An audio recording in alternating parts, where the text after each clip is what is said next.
아, 구가죠. 우리 성경에 대한 부분. 두 번째 말씀입니다. 구가는 성경 2절 성경에 관련된 이 주제가 두 성경 구절을 가지고 정리를 하게 됩니다. 나머지 한 성경 구절은 디모데후서 3장 16절 말씀, 이 말씀을 중심으로 또 성경 전체에 대해서 또 개관하는 부분, 아주 기초적인 부분들을 이 두 번째 성경의 두 번째 영상에서 함께 나누도록 하겠습니다. 디모데후서 3장 16절 말씀 제가 읽겠습니다. 모든 성경은 하나님의 영감으로 된 것으로 교훈과 책망과 바르게 함과 의로 교육하기에 유익합니다. 세명 성경으로 제가 읽었습니다. 이 신약 성경의 이름, 신약 성경에 다양한 이름이 있지 않습니까? 전부 몇 권이라고요? 27권인데 어떤 책은 쓰신 분의 이름을 가지고 성경 제목을 달았습니다. 마태복음은 마태가 쓴 복음서입니다. 또 어떤 경우는 받는 사람의 이름이 성경 이름이 된 경우도 있고, 또 많은 바울의 서신을 보게 되면 그 편지를 받은 교회의 이름으로 성경의 이름을 따기도 했습니다. 오늘 이 디모데후서는 성경을 받은 사람의 이름이죠. 바울 사도가 믿음의 아들 디모데에게, 젊은 목회자인 디모데에게 쓴 두 편의 편지가 있는데 그 두 번째 편지가 디모데후서입니다. 우리 성경을 읽을 때 나의 생각을 성경으로 정당화시키고자 하는 그런 유혹을 받을 때가 많이 있습니다. 그러니까 내 생각을 정당화시키기 위해서 하나님의 말씀을 가져오는 거죠. 내가 가진 생각을 성경으로 정당화시키는 그것은 하나님의 뜻이 아닙니다. 내 생각을 하나님의 말씀으로 바꾸는 작업을 하는 것이 정상적인 믿음이라고 할 수 있습니다. 우리는 말씀을 듣고 위로와 힘을 얻어야 하지만 때로는 불편함도 감수해야 됩니다. 내 생각과 다르고 내 계획과 다른 하나님의 뜻과 하나님의 계획을 받아들여야 됩니다. 그래서 내 생각, 내 계획을 내려놓고 성경이 말씀하시는 대로 바르게 살아가려고 결심하고 노력하는 것, 이것이 진정한 기독교 신앙이라고 할 수 있습니다. 말씀의 도전을 받고 삶의 변화를 추구해야지 그저 앉아서 내가 원하는 얘기만 듣기만 바라는 그런 교인들이 적지 않습니다. 자기가 동의하는 얘기만 긍정하고 오늘 설교 괜찮았어, 이렇게 목사님 저 은혜 받았어요, 이 말은 정말 하나님의 성령께서 내게 나를 새롭게 해주시고 나를 고쳐주시고 그런 의미라기보다도 내 생각하고 꼭 맞네요, 그런 의미의 동의로 설교 말씀도 듣고 또 신앙생활을 하는 것, 그것은 언젠가는 부작용이 나타나게 되어 있습니다. 이런 태도는 좋은 신앙의 태도가 아닙니다. 우리가 말씀을 대할 때마다 우리의 모든 생각, 또 이상한 생각, 하나님께서 원치 아니하는 그런 생각들이 작용합니다. 또 인생과 세상과 하나님에 대해서 내 생각대로 내 잣대에 맞추어서 판단하고 또 다른 사람들은 정죄하고 평가하는 이런 태도는 내려놓아야 됩니다. 우리는 오직 성경적인 가치관으로 우리의 생각을 계속 수정해 가야 됩니다. 바꿔가야 됩니다. 그것이 진정한 신앙의 변화를 추구하는 정상적인 믿음의 삶입니다. 우리가 정말 제대로 살기 위해서는 우리의 삶의 기초, 우리 신앙의 기초가 튼튼해야 되는데 우리는 그것을 바로 진리의 말씀 위에 세워야 됩니다. 진리의 말씀에 의해서 우리가 되어야 하는데 자꾸 내가 가진 편견, 내 경험, 선입견, 또 고정관념을 하나님의 말씀으로 정당화시키려고 그렇게 하는 우리 잘못된 습성이 있습니다. 그래서 지금 우리는 성경 요약 숙제 같은 것들, 그리고 좀 더 나아가면 성경을 통독하고 또 각 책별로 성경 공부를 하고, 특별히 우리 매일 개인 큐티 말씀 묵상을 통해서 주님과 만나게 되죠. 이런 성경 말씀을 끊임없이 가까이 해야 됩니다. 우리가 편식이라는 게 있죠. 아이들도 밥 먹을 때 자기가 좋아하는 것만 먹습니다. 소세지, 스팸 이런 것만 좋아하는 아이들, 결국에는 건강에 이상이 생기지 않습니까? 그래서 편식하는 것이 참 얼마나 위험한 것인가를 나중에 뼈저리게 느끼게 됩니다. 그래서 성경 말씀도 자기가 좋아하는 말씀, 자기가 긍정하는 말씀, 이해가 되고 수긍이 되고 자기 생각을 정당화시키는 그런 말씀만 인정하는 그런 신앙생활 위험합니다. 하나님께서 우리에게 아주 긍정의 말씀들을 많이 주셨습니다. 약속들을 주시고 축복의 그 언약들을 주셨지만 그것만을 좋아하는 것, 그 분명히 문제가 있습니다. 예를 들면 또 기도에 대해서 사도 야고보가 우리에게 권면합니다. 욕심으로 구하면 받지 못한다. 이런 말씀은 귓전에 듣죠. 아닙니다. 모든 말씀을 균형 있게 그대로 적용하는 것이 중요합니다. 어떤 말씀도 버릴 것이 없습니다. 다 우리에게 필요한 말씀입니다. 성경 말씀을 통해 하나님을 알아가고 말씀대로 순종하다 보면 모든 말씀을 그렇게 나에게 주신 말씀으로, 때로는 불편한 말씀도 아멘으로 받아들이게 될 때 그 삶의 진정한 자유함을 경험하고 평안함을 누릴 수가 있습니다. 하나님께서 지켜주시고 역사하신다는 그런 든든한 믿음이 생깁니다. 삶에 쓸데없는 혼돈이 점점 사라지게 됩니다.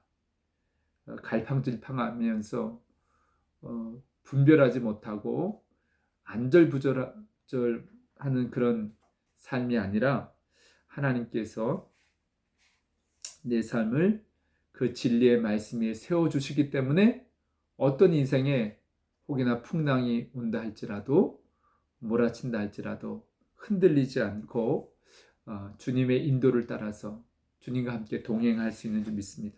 삶의 균형이 생기고 대인관계도 하나님의 은혜로 또 원만해지고 어려운 관계도 잘 지혜롭게 헤쳐나가게 됨을 믿습니다. 이제 성경은 무엇으로 기록됐다고 오늘 디모데후서 3장 16절 말씀하고 있습니까? 하나님의 감동, 하나님의 영감, 그러니까 성령께서 기록하게 하셨다는 것이죠. 그러니까 성령 하나님이 참 중요합니다. 성령의 또 유익함에 대해서 오늘 말씀해주고 있습니다. 의와 바르게 함과 교훈과 책망, 이런 것들을 우리에게 유익함을 준다는 것이죠. 그런데 이걸 좀 우리가 좀 정리를 해서 이해를 하면 좋을 것 같습니다. 교훈은 어떤 의미냐면, 교훈은 올바른 생각을 가르쳐주는 것이죠. 올바른 생각을 갖도록 하는 것. 책망은 반대로 잘못된 생각을 고쳐주는 것입니다. 이게 아주 중요합니다. 사람들이 교훈 듣기는 쉽습니다. 우리를 이렇게 바르게 하라고. 근데 요즘 또 많은 자녀들, 젊은 세대들 바른 것을 가르쳐주면 잘 듣지 않으려고 그럽니다. 이게 좀 우리들의 문제죠. 더군다나 책망은 아주 반항하게 됩니다. 이게 참 불행입니다. 책망을 거부하는 것. 책망은 잘못된 것을 고쳐주는 것이죠. 특별히 우리의 잘못된 생각을 고쳐주는 것이고요. 그리고 바르게 함과 의로 교육한, 이것은 생각에 관한 것은 아니고 실제 행동, 실제 삶에 관한 것입니다. 그래서 바르게 함이란 것은 잘못된 삶을 고쳐주는 것이죠. 책망이 잘못된 생각을 고쳐주는 것이라는 것은 거라면 바르게 함이란 것은 잘못된 행동, 잘못된 삶에 대해서 구체적으로 고쳐주는 거예요. 그게 바르게 함입니다. 의로 교육한다는 것은 마치 교훈과 같이 바르게 사는 삶이 무엇인가를 우리에게 가르쳐 주시는 겁니다. 보여주는 것입니다. 이것이 바로 성경이 우리에게 주시는 삶의 유익인데, 성경이란 지적인 것과 구체적인 우리 생활에 관한 모든 것을 올바르게 가르쳐주고 잘못된 것은 바르게 잡아주는 것이 바로 성경이 기록된 목적이고 우리에게 주는 유익입니다. 여기 말씀에 오늘 디모데후서 3장 16절 이 말씀의 핵심 포인트는 마지막 부분에 있습니다. 우리의 존재와 우리의 삶에 엄청난 유익을 준다는 사실입니다. 그래서 우리가 성경을 가까이 하는 거죠. 많은 분들이 이것을 잘 모릅니다. 어떤 분들은 성경을 잠 안 올 때 수면제로 사용하는 분도 있습니다. 성경만 읽으면 잠이 잘 온다는 거죠. 성경은 우리에게 유익한 책입니다. 모든 답이 여기에 담겨져 있습니다. 행복한 부부 생활은 어떠해야 하는지, 성공적인 사회생활, 직장생활은 또 어떠해야 하는지, 올바른 대인관계, 또 부모 자녀 관계는 어떻게 해야 하는지, 하여간 우리 인생에 대한 모든 답이 이 성경 말씀에 들어 있습니다.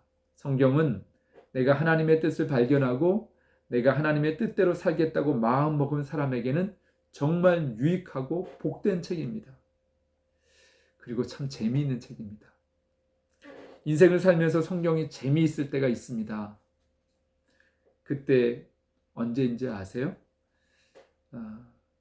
정말 내 인생을 향한 하나님의 뜻이 무엇일까? 내가 어떻게 하면 하나님의 뜻대로 살 수 있을까? 어떻게 하면 하나님의 복을 받을 수 있을까? 여기에 관심이 집중되는데 성경 말씀에 그것이 다 기록되어 있는 거예요. 그래서 창세기부터 성경을 통독하고 매일 말씀을 깊이 묵상하고 또 성경을 공부하면서 내 인생을 향한 하나님의 뜻,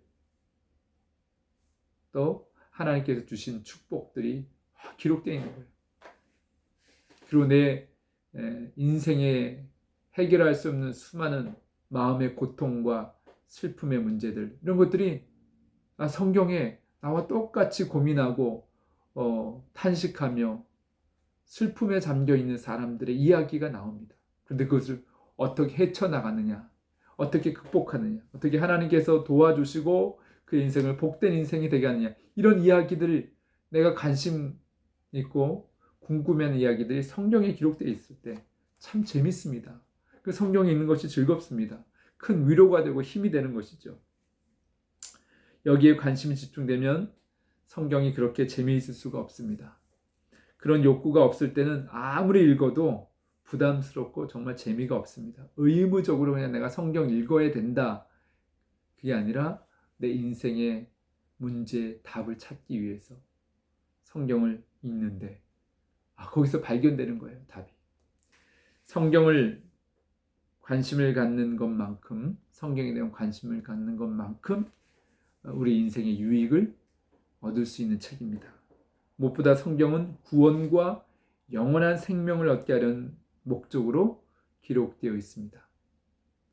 우리 여기에 의미를 부여하고 성경을 날마다 가까이 하는 우리 사랑하는 성도들 되시기를 바랍니다. 우리 앞에서도 제가 잠깐 언급을 했는데 이제 우리 교재에 보게 되면 구약 성경이 언제 완성되었는지, 신약 성경이 언제 완성되었는지 하는 그런 질문이 있습니다. 먼저 구약 성경은 BC 400년경에 완성이 됐습니다. 구약 성경의 마지막 예언서가 말라기인데 BC 400년경에 완성이 됐고요. 예수님 오시기 전에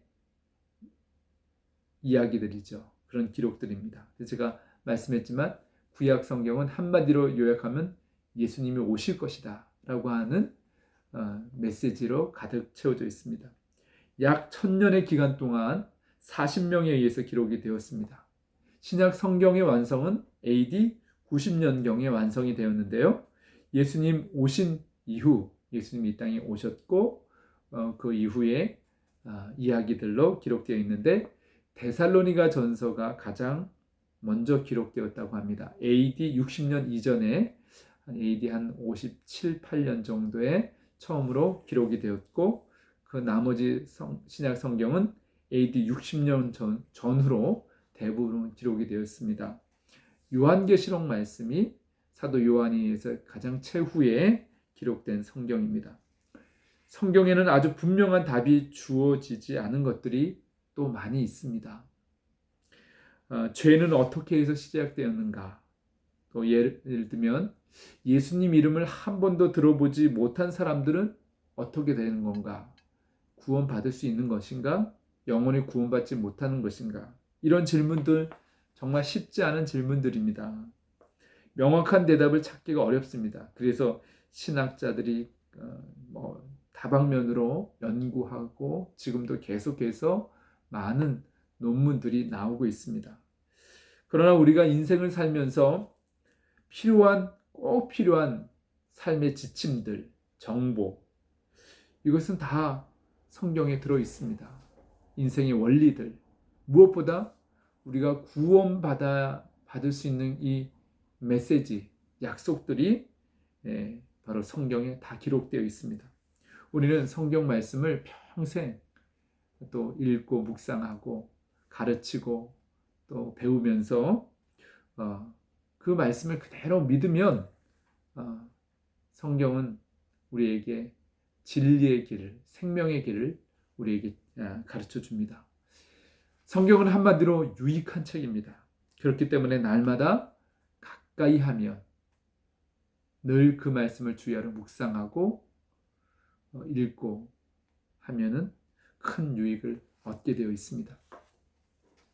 이제 성경 66권을 종류별로 좀 분류를 해보겠습니다. 구약 성경을 4가지로 분류가 됩니다. 이 교재에도 4가지로 분류를 했습니다. 율법서, 역사서, 시가서, 예언서 이렇게 아주 간단하게 4가지로 분류를 했고요. 더 분류하는 방식이 다양합니다. 근데 대표적으로 우리가 가장 기초적인 의미에서 구약 성경을 4가지로 분류를 하고 신약 성경도 또 4종류로 분류를 하게 됩니다. 구약의 율법서는 창세기, 출애굽기, 레위기, 신명기, 창세기, 출애굽기, 레위기, 민수기, 신명기 이 5권 모세에 의해서 기록됐다고 해서 모세오경이라고도 부르죠. 율법서입니다. 그리고 역사서는 여호수아서부터 에스더까지 기록입니다. 여호수아부터 에스더까지 성경 목록을 아이들이 부르죠. 또 옛날 우리 성도들이 불렀던 성경 목록가 제가 그 노래 악보도 올려놓겠습니다. 그리고 성경 목록가 부르는 것도 유튜브에서 찾아서 링크를 해놓겠습니다.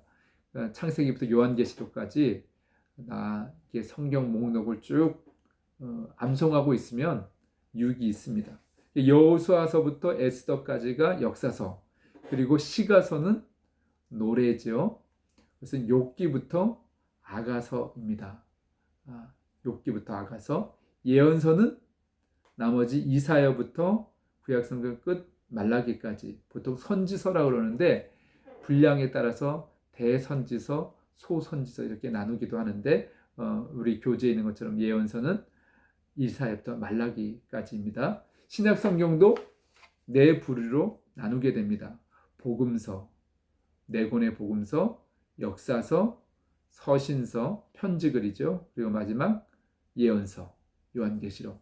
우리가 쉽게 알고 계시죠? 복음서는 4권으로 되어 있습니다. 마태복음부터 마가복음, 누가복음, 요한복음. 역사서는 사도행전 1권이죠. 누가에 의해서 기록된 사도들의 행전을 기록한 책. 서신서는 로마서부터 유다서까지입니다. 주로 사도 바울의 편지가 대부분 차지하고 있고요. 베드로, 그다음에 사도 요한의 편지, 또 유다서 이렇게 되어 있습니다. 예언서는 한 권, 신약성경의 마지막 요한계시록 말씀입니다. 근데 복음서가 왜 4권일까요? 한 권이면 되지 않습니까? 다 동일하게 예수님의 이야기를 기록해 놓은 것인데 이 제자들이 마태, 마가, 누가, 요한이 다 한데 모여가지고 서로 의논해서 한 권의 복음서를 썼으면 되지 않았을까요? 그런데 그렇지 않습니다. 각각 그 저자에 의해서 성령님께서 쓰고자 하시는 의도, 목적이 달랐기 때문에 이 4개의 복음서가 탄생이 되었습니다. 마태복음은 특별히 유대인을 위한 복음서입니다. 그러니까 이스라엘 백성, 구원받았다고 자부했던 선민들을 위한, 유대인들을 위한 복음서입니다. 그래서 이 말씀의 기준이 좀 높습니다. 주여 주여 하는 자마다 천국에 들어갈 것이 아니라, 그런 관점으로 이 마태복음을 우리가 읽을 수 있습니다. 그래서 또 특별히 유대인들은 족보를 중요시하죠. 아브라함부터, 아브라함의 자손이라고 하는 자부심을 가지고 있는데, 그래서 마태복음은 예수님의 족보부터 시작됩니다. 아브라함과 다윗의 자손 예수 그리스도의 세계라, 이렇게 복음서가 시작됩니다. 마가복음은 로마 사람들을 대상으로 가장 짧게 기록된 복음서 중에 제일 먼저 기록된 복음서입니다. 로마 사람들을 대상으로 기록된 말씀입니다. 예수님의 기적의 행적들을 위주로 간략하고 단순하게 기록된 복음서입니다. 누가복음은 누가가 썼죠. 이방인들을 대상으로 기록되었습니다.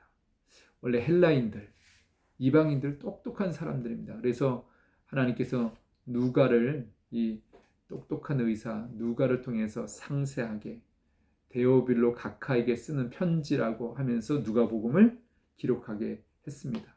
이 세 복음서는 비슷한 시기에 비슷한 내용으로 기록되어 있기 때문에 공관복음, 같을 공자, 볼 관자를 써서 공관복음이라고 그렇게 이름을 붙입니다. 그 다음 20년 후에 사도 요한을 통해서 이 세 복음서와는 다른 관점으로 기록된 복음서가 요한복음입니다. 요한복음은 이 세 복음서에서 추구하지 않은 관점, 더 분명한 성경의 메시지를 기록하는데, 그것은 요한복음의 중심 메시지는 예수님이 곧 하나님이시다.